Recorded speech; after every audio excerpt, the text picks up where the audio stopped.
مولاي صل وسلم دائما أبدا على حبيبك خير الخلق كلهم. مولاي صل وسلم دائما أبدا على حبيبك خير الخلق كلهم. مخالفت میں شدت. ہر تحریک کی توسیع کے ساتھ ساتھ مخالفت اور کشمکش بھی بڑھتی ہے، لیکن اسلامی تحریک کی توسیع اپنے ساتھ مخالفت اور کشمکش کا جو طوفان لاتی ہے وہ اس کے علمبرداروں کے لیے بہت سخت امتحان ہوتا ہے.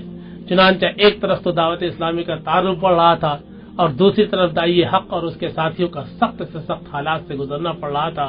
قریش کے سرداروں نے یہ طے کر لیا تھا کہ وہ خود حضرت صلی اللہ علیہ وسلم کو اتنا ستائیں کہ بالآخر مجبور ہو کر وہ اسلام کی دعوت سے ہاتھ اٹھا دے.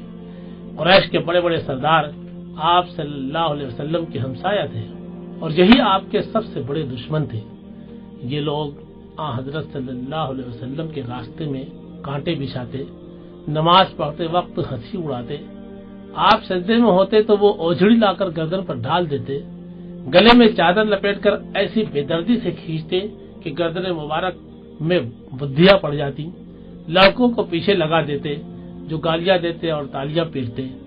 آپ صلی اللہ علیہ وسلم کہیں کوئی واز فرماتے تو درمیان میں گڑبڑ کرتے اور کہتے کہ یہ سب جھوٹ ہے. غرض یہ کہ ستانے اور پریشان کرنے کی جتنی مکروہ سے مکروہ صورتیں ممکن تھی وہ سب کرتے.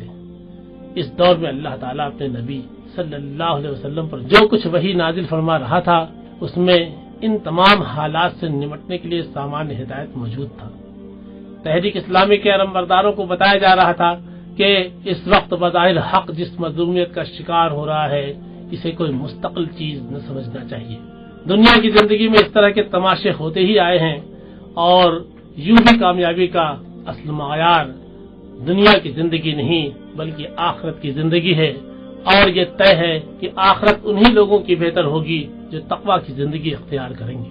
حضور اکرم صلی اللہ علیہ وسلم کو خطاب کر کر کے کہا جاتا کہ اگرچہ ہم جانتے ہیں کہ جو کچھ تمہارے ساتھ ہو رہا ہے وہ انتہائی تکلیف دہ ہے، لیکن دراصل یہ لوگ جو حق کو جھٹلا رہے ہیں وہ تمہیں نہیں بلکہ ہمیں جھٹلا رہے ہیں. اور یہ کوئی نئی بات نہیں، اس سے پہلے بھی رسولوں کے ساتھ معاملہ کچھ ایسا ہی ہوتا آیا ہے، لیکن ان رسولوں نے ان حالات کو صبر کے ساتھ برداشت کیا اور ہر قسم کی مصیبتوں اور تکلیفوں کو جھیلا یہاں تک کہ انہیں ہماری مدد پہنچ گئی. تم بھی ایسے حالات سے گزر رہے ہو، ایسے حالات سے گزرنا ہی پڑے گا. انہیں بار بار مختلف انداز سے سمجھایا جا رہا تھا کہ حق اور باطل کی کشمکش کے لیے اللہ تعالیٰ کا ایک مقررہ قانون ہے جس کو بدل ڈالنا کسی کے بس کی بات نہیں. اس قانون کی روح سے یہ لازمی ہے کہ حق پرستوں کو ایک طویل مدت تک آزمایا جائے، ان کے صبر، راست بازی، ایثار و وفاداری، فداکاری اور ایمان کی پختگی کا امتحان لیا جائے اور یہ اندازہ کیا جائے کہ وہ توکل علی اللہ اور ایمان باللہ میں کہاں تک مضبوط ہیں. اسی کشمکش کے دوران میں ان کے اندر وہ صفات پیدا ہوتی ہیں جو انہیں آگے چل کر اللہ کے دین کا علمبردار بننے میں مدد دیتی ہیں. جب یہ لوگ اس امتحان میں اپنے کو اہل ثابت کر دیتے ہیں تو پھر اللہ کی مدد ٹھیک اپنے وقت پر آتی ہے، اس سے پہلے وہ کسی کے لائق نہیں آ سکتی. بیعت عقبہ اولیٰ 11 نبی. دوسرے سال مدینے کے 12 آدمی حضرت صلی اللہ علیہ وسلم کی خدمت میں حاضر ہوئے اور آپ کے ہاتھ پر بیعت کی اور اس بات کی خواہش کی کہ اسلام کے تعلیم کے لیے کوئی صاحب ان کے ساتھ بھیج دیے جائیں. چنانچہ حضرت مصعب بن عمیر رضی اللہ تعالیٰ عنہ کو ان کے ساتھ مدینہ بھیج دیا گیا. یہ مدینہ میں ایک ایک گھر کا دورہ کرتے، لوگوں کو قرآن مجید پڑھ کر سناتے، اسلام کی دعوت دیتے اور اس طرح روزانہ 1-2 آدمی اسلام قبول کر لیتے. رفتہ رفتہ اسلام مدینے سے باہر بھی پھیلنے لگا. قبیلہ اوس کے سردار حضرت سعد بن معاذ نے بھی حضرت مصعب رضی اللہ تعالیٰ عنہ کے ہاتھ پر ہی اسلام قبول کیا اور ان کا اسلام قبول کرنا گویا قبیلہ اوس کا اسلام قبول کر لینا تھا. بیعت عقبہ ثانیہ 12 نبی. اگلے سال 72 آدمی حج کے زمانے میں آئے اور اپنے ساتھیوں سے چھپ کر عقبہ کے مقام پر حضرت صلی اللہ علیہ وسلم کے ہاتھ پر اسلام قبول کیا اور ہر قسم کے نرم اور گرم حالات میں اسلامی تحریک کا ساتھ دینے کا عہد کیا. حضرت صلی اللہ علیہ وسلم نے اس گروہ میں سے 12 اشخاص منتخب فرما کر انہیں نقیب سردار مقرر کیا، اور ان میں سے 9 قبیلہ خزرج میں سے اور 3 قبیلہ اوس میں سے تھے۔ حضرت صلی اللہ علیہ وسلم نے ان لوگوں سے جن باتوں کا اقرار لیا وہ یہ تھی: نمبر 1، سوائے ایک خدا کے کسی دوسرے کی بندگی نہیں کریں گے۔ نمبر 2، چوری نہیں کریں گے۔ نمبر 3، زنا نہیں کریں گے۔ نمبر 4، اپنی اولاد کو قتل نہیں کریں گے۔ نمبر 5، کسی پر جھوٹی تہمت نہیں لگائیں گے، نہ کسی کی غیبت کریں گے۔ نمبر 6، رسول اللہ صلی اللہ علیہ وسلم ان کو جس اچھی بات معروف کو حکم دیں گے وہ اس سے منہ نہ موڑیں گے۔ بیعت کے بعد حضرت صلی اللہ علیہ وسلم نے فرمایا کہ اگر تم ان شرائط کو پورا کرو گے تو تمہارے لیے جنت کی خوشخبری ہے، نہیں تو تمہارا معاملہ خدا کے ہاتھ ہے، چاہے تم کو معاف فرمائے دے اور چاہے تو تمہیں عذاب دے دے۔ یہ لوگ بیعت کر رہے تھے تو سعد بن زرارہ نے کھڑے ہو کر کہا: بھائیو، یہ بھی جانتے ہو کہ تم کس بات پر بیعت کر رہے ہو؟ سمجھ لو یہ عرب اور عجم کے خلاف اعلان جنگ ہے۔ سب نے کہا کہ ہاں، ہم یہ سب کچھ سمجھ کر بیعت کر رہے ہیں۔ اہل وفد میں سے کچھ اور لوگوں نے بھی اسی قسم کی پرجوش تقریریں کی، اور اسی موقع پر مدینہ کے ان 9 مسلموں اور حضرت صلی اللہ علیہ وسلم میں یہ قول و قرار ہوا کہ اگر حضرت صلی اللہ علیہ وسلم کسی وقت مدینہ تشریف لے آئیں تو مدینہ کے لوگ ہر عنوان مرتے دم تک ان کا ساتھ دیں گے۔ اسی موقع پر حضرت برا نے کہا تھا: ہم لوگ تلواروں کی گود میں پلے ہیں۔ دین کی اصطلاح میں معجزہ اس بات کو کہتے ہیں جو اللہ تعالیٰ کسی پیغمبر کے دعوے نبوت کو ثابت کرنے کے لیے دنیا والوں کے سامنے ظاہر فرمائے۔ اس کے لیے ایک شرط یہ بھی ہے کہ وہ عام عادت کے خلاف ہو، مثلا آگ کا کام جلانا ہے لیکن وہ نہ جلائے، مردہ جی اٹھے یا لکڑی صاف بن جائے، وغیرہ وغیرہ۔ چونکہ دنیا میں ہر فعل کی اصل علت اللہ تعالیٰ کی قدرت اور اس کا ارادہ ہے، اسی لیے جس طرح کچھ کام مقررہ اصولوں کے ماتحت مسلسل ہوا کرتے ہیں، اسی طرح اللہ تعالیٰ کی قدرت کے ماتحت کچھ کام ان عادی اصولوں سے ہٹ کر کچھ دوسرے غیر عادی اصولوں کے ماتحت بھی ہو سکتے ہیں، اور جب اللہ چاہتا ہے ہو جایا کرتے ہیں۔ اکثر انبیاء علیہ السلام کو ان کی نبوت کے لیے معجزے عطا کیے گئے تھے، لیکن یہ معجزات کافروں کے لیے ایمان لانے اور یقین کرنے کا سبب کم ہی ہوئے ہیں۔ معجزات کا ظہور ایک قسم کا اتمام حجت ہوتا ہے، اسی لیے جب لوگوں نے معجزے دیکھنے کے بعد بھی نبی کا انکار ہی کیا تو ان پر اللہ کا عذاب نازل ہوا اور انہیں دنیا سے مٹا دیا گیا۔ قریش کے کفار بھی حضرت صلی اللہ علیہ وسلم سے معجزے طلب کرتے تھے، ان کی یہ طلب برابر ٹالی جا رہی تھی، کیونکہ اللہ تعالیٰ کا طریقہ یہی رہا ہے کہ اگر لوگوں کے سامنے ان کی طلب کے جواب میں کوئی واضح معجزہ دکھا دیا جائے تو پھر ان کے لیے 2 ہی راستے رہ جاتے ہیں: ایمان یا ہلاکت۔ اللہ تعالیٰ کی مشیت کا فیصلہ ابھی ان لوگوں کے ہلاک کرنے کا نہیں تھا، اس لیے ان کا یہ مطالبہ برابر ٹالا جا رہا تھا۔ لیکن اب جب کہ تقریباً 10-11 سال مسلسل دعوت دیتے ہوئے گزر چکے تھے اور قوم کو سمجھانے کی حد ہو گئی تھی، تو بسا اوقات حضرت صلی اللہ علیہ وسلم اور دوسرے مومنین کے دلوں میں یہ خواہش پیدا ہوتی تھی کہ کاش کوئی نشانی اللہ کی طرف سے ایسی ظاہر ہو جاتی جسے دیکھ کر یہ لوگ ایمان لے آتے اور اسلام کی سچائی کے قائل ہو جاتے۔ لیکن آپ کی اس خواہش کے جواب میں یہی کہا جا رہا تھا کہ دیکھو، بے صبری سے کام نہ لو، جس ترتیب اور جس ڈھنگ سے دعوت کا کام ہم چلوا رہے ہیں اسے اسی طریقے سے صبر کے ساتھ انجام دیتے رہو۔ معجزوں سے کام لینا ہوتا تو یہ کام کبھی کا ہو چکا ہوتا۔ ہم چاہتے تو ایک ایک کافر کے دل کو موم کر دیتے اور اس کو زبردستی ہدایت کے راستے پر چلا دیتے، لیکن ہمارا یہ طریقہ نہیں ہے۔ اس طرح نہ تو انسان کے ارادہ اور اختیار کا امتحان ہوتا ہے اور نہ وہ فکری اور اخلاقی انقلاب آتا ہے جس کی بنیاد پر ایک کامیاب معاشرہ بنا کرتا ہے۔ تاہم اگر لوگوں کے بے پرواہی اور ان کے انکار کی وجہ سے تم حالات کا مقابلہ صبر کے ساتھ نہیں کر سکتے تو جو تمہارا بس چلے وہ کر لو، زمین میں گھس کر یا آسمان پر چڑھ کر کوئی معجزہ لے آؤ۔ لیکن اس کا یہ مطلب نہیں ہے کہ حضرت صلی اللہ علیہ وسلم کو معجزات عطا نہیں ہوئے۔ آپ کا سب سے بڑا معجزہ تو خود قرآن مجید ہے، جس کے بارے میں تفصیل آئندہ صفحات میں اپنے موقع پر آئے گی۔ اس کے علاوہ مناسب موقع پر آپ کی ذات سے بے شمار معجزات کا ظہور ہوا ہے۔ ان میں سے چاند کا 2 ٹکڑے ہو جانا شق القمر اور آپ کا آسمانوں کی سیر کے لیے تشریف لے جانا معراج بہت اہم ہے۔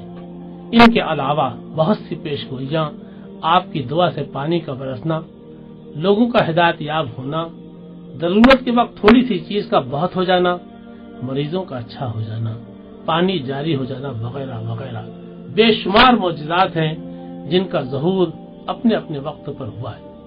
شق القمر، کفار مکہ پر اتمام حجت کرنے کے لیے حضرت صلی اللہ علیہ وسلم کے معجزات میں سے چاند کا 2 ٹکڑے ہو جانا ایک بہت اہم معجزہ ہے۔ حضرت عبداللہ بن مسعود رضی اللہ تعالیٰ عنہ نے اس واقعہ کی روایت کی ہے جو صحیح بخاری اور مسلم وغیرہ میں مذکور ہے۔ وہ اس واقعہ کے وقت موجود تھے اور انہوں نے اپنی آنکھوں سے چاند کو 2 ٹکڑے ہوتے دیکھا تھا۔ وہ فرماتے ہیں ہم حضرت صلی اللہ علیہ وسلم کے ساتھ مینا میں تھے کہ چاند 2 ٹکڑے ہو گیا اور اس کا ایک ٹکڑا پہاڑ کی طرف چلا گیا۔ آپ نے فرمایا گواہ رہو، لیکن جیسا کہ لکھا جا چکا ہے یہ ضروری نہیں کہ معجزہ دیکھنے کے بعد کفار ایمان لے ہی آئیں، بلکہ ہوتا یہی ہے کہ معجزے وہی لوگ طلب کرتے ہیں جن کے دلوں میں انکار اور ہٹ دھرمی کوٹ کوٹ کر بھری ہوتی ہے، اور اس طرح وہ انکار کے لیے ہیلے بہانے تلاش کرتے ہیں جن کے دلوں میں ایمان قبول کرنے کی صلاحیت ہوتی ہے، اور جو اغراض اور مادی مفادات کے پھندوں میں جکڑے ہوئے نہیں ہوتے ان کو تو رسول کی ذات اور اس کی تعلیمات ہی سب سے بڑھ کر معجزہ دکھائی دیتی ہے اور وہ حق کے قبول کرنے میں ہمیشہ پیش قدمی کرتے ہیں۔ چنانچہ چاند کے پھٹ جانے کے بعد بھی کفار نے یہی کہا کہ ارے یہ تو جادو کے زور سے ایسے کام ہوتے ہی آئے۔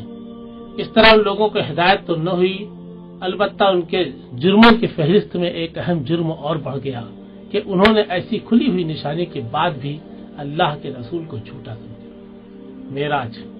معراج کے معنی اوپر چڑھنے کے ہیں، چونکہ حضرت صلی اللہ علیہ وسلم نے اپنے ایک آسمانی سفر کے بارے میں یہ لفظ استعمال فرمایا ہے، اس لیے حضرت صلی اللہ علیہ وسلم کے اس سفر کو جو آپ نے آسمانوں کا کیا معراج کہتے ہیں۔ اس کا دوسرا نام اسرا بھی ہے۔ اسرا راتوں رات سفر کرنے کو کہتے ہیں، چونکہ یہ سفر راتوں رات ہوا تھا اس لیے اسے اسرا بھی کہتے ہیں۔ قرآن پاک میں یہی لفظ استعمال ہوا ہے۔ انبیاء علیہ السلام کو دعوت و تبلیغ اور اقامت دین کی جو خدمات انجام دینا ہوتی ہیں ان کے لیے جس درجہ پختہ ایمان اور یقین کی ضرورت ہے اس کے لیے یہ ضروری ہوتا ہے کہ وہ جن اندیکھی حقیقتوں پر ایمان لانے کی دعوت دیتے ہیں انہیں وہ کم سے کم خود اپنی آنکھوں سے دیکھ لیں، کیونکہ انہیں دنیا کے سامنے پوری قوت اور زور سے یہ بات کہنا ہوتی ہے کہ تم محض گمان اور قیاس پر ایک چیز کا انکار کر رہے ہو، حالانکہ ہم آنکھوں دیکھی حقیقت بیان کر رہے ہیں۔ تمہارے پاس گمان ہے اور ہمارے پاس علم ہے، اس لیے اکثر انبیاء علیہ السلام کے سامنے فرشتے ظاہر ہوئے ہیں اور ان کو آسمان اور زمین کی حکومت کا مشاہدہ کرایا گیا ہے۔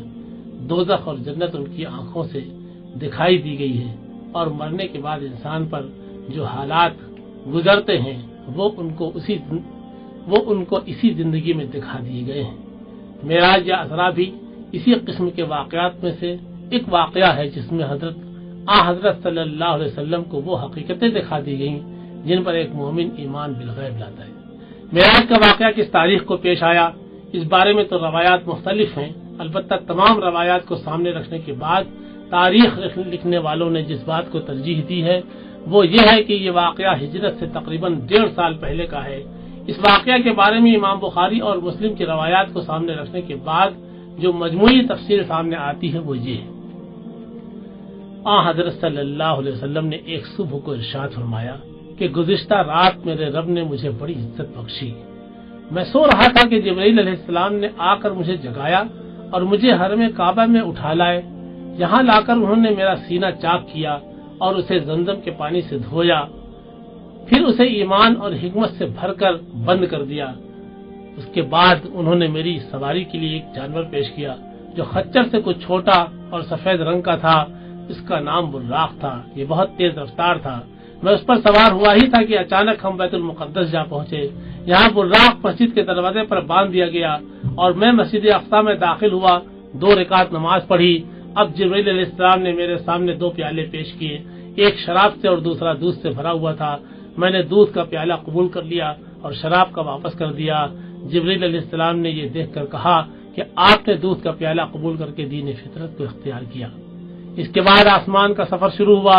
جب ہم پہلے آسمان دنیا تک پہنچے تو جبرائیل علیہ السلام نے نگہبان فرشتے سے دروازہ کھولنے کے لیے کہا۔ اس نے پوچھا تمہارے ساتھ کون ہے؟ جبرائیل نے کہا یہ محمد صلی اللہ علیہ وسلم ہے۔ فرشتے نے پھر پوچھا کیا یہ بلائے گئے ہیں؟ جبرائیل علیہ السلام نے کہا ہاں بلائے گئے ہیں۔ یہ سن کر فرشتے نے دروازہ کھولتے ہوئے کہا ایسی ہستی کا آنا مبارک ہو۔ جب ہم اندر داخل ہوئے تو حضرت آدم علیہ السلام سے ملاقات ہوئی۔ جبرائیل علیہ السلام نے مجھ سے کہا یہ آپ کے والد نسل انسانی کے مورث اعلیٰ آدم ہے، آپ ان کو سلام کیجیے۔ میں نے سلام کیا۔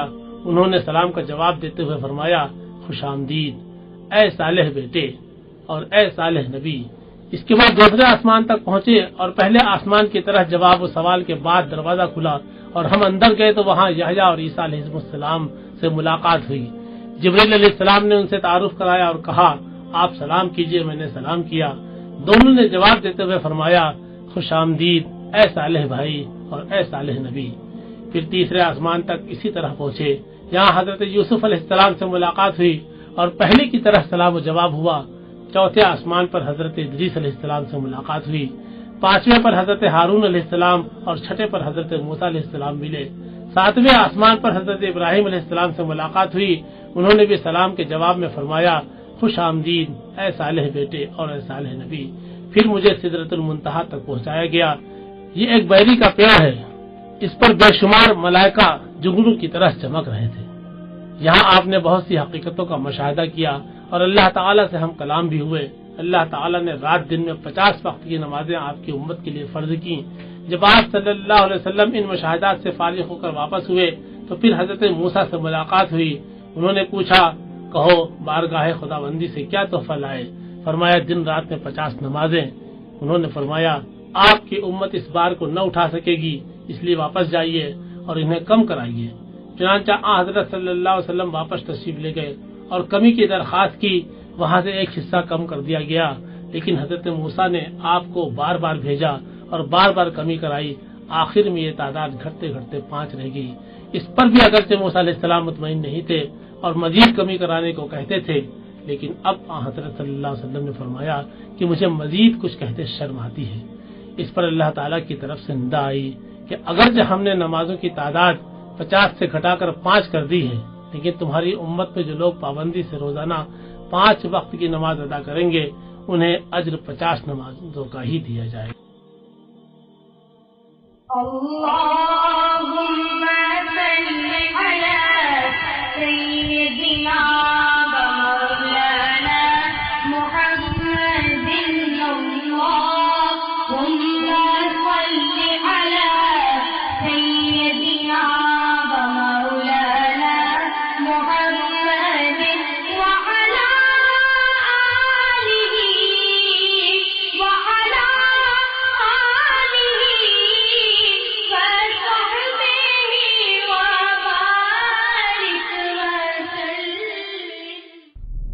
پیشکش رہبر ٹی وی۔